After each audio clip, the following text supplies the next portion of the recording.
A challenge facing the zinc bar top industry is how to address seams or joints in the field. Why can't the tops be welded into one piece just like the tops from France? There is some very important information that follows, so please listen closely. This discussion of seams has always puzzled me, as the world goes together with seams. I've inspected lots of projects in lots of cities, and suffice it to say that seams are an issue for all surfaces across the board. But seams allow movement, which save and stabilize our building projects from the smallest details to the largest structural components, expansion and contraction. As a simple answer, tops can't be welded together because the cores are not metal. Welding involves melting the base or parent metal together with a filler rod, usually of the same alloy. Attempts have been made at soldering or brazing the tops together with a lower melt filler rod, but these patina poorly and are extremely low strength. I think what most customers are looking for is a seam that looks and performs better than most of what is offered in the industry today, and this is a fair point. Manufacturers should be looking for ways to improve. To understand why seams can't be welded or soldered on site, let's look at the construction of the heritage products coming out of France. There are 2 points to make about French pewter tops. The first point, when true pewter sheet is used for their product, these sheets can be joined over the solid substrate below by placing the lap joint solidly atop the middle of the core, just like alternating Legos for strength. This gives the top the greatest chance for survival. Imagine trying to join two separate cantilevered surfaces with the thinnest of wrappers on site. With unstable cores, it won't hold up over time when both the core and the metal seams are aligned. If any dissimilar movement happens, a repair is needed, and elbows on the patron edge of the counter provide the perfect impetus to promote this movement. The second point, they can perfectly fill, fair, sand, and polish the sheets because their filler rod is pewter, the same as the parent material, and it melts at a very low temperature, around 450 degrees Fahrenheit, which makes it easy to work with a torch on site.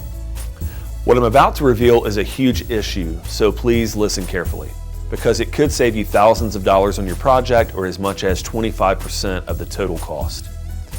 Most domestic manufacturers of cast deposition bar tops do not use pewter, and they are misleading their clients about the content of their materials while charging more for pewter products. They are in fact zinc. You can take several approaches to discern if real pewter is being used for your project. The easiest method is to reach out to me by going to our website and sending a message. After years of experience navigating these waters, I can help you gather the proper information and make an informed decision. You can also order 2 identical samples from the same manufacturer in zinc and pewter and see if you can tell the difference. Do they show different finishes for zinc and pewter in their catalog or on their website side by side? More than likely, they will try to convince you that you should select a variety of finishes and different metals or some other sales tactic. This should clue you in that something isn't right. You can also send a sample into a lab for testing. If you go to rotometals.com and search for Metals Analysis Test, you can submit a sample for examination. True pewter is mostly tin, so if the sample contains 99% zinc, you have been misled. While not all makers do, those manufacturers who engage in these bait and switch practices do not deserve your hard-earned money, your trust or association with your brand, and they certainly don't deserve a 25% markup for a deception that they are perpetrating at your expense. If they're misleading you about the content of their metal, which is the basis of their business, what else might they be lying about? The primary metal being used domestically is zinc. It holds up much better than pewter in terms of everyday wear, and it has the same great patina characteristics.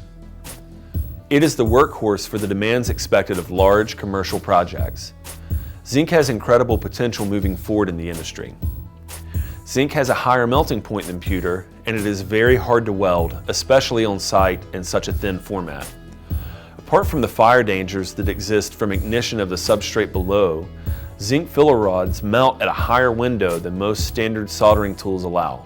So when other tin-based filler alloys are used, they end up taking patina differently, which actually highlights the seam more than it makes it disappear. If damage should happen to your tops on site, you can service the piece without costly work to undo the affected piece and free it from the installation if the piece is not held in place with solder.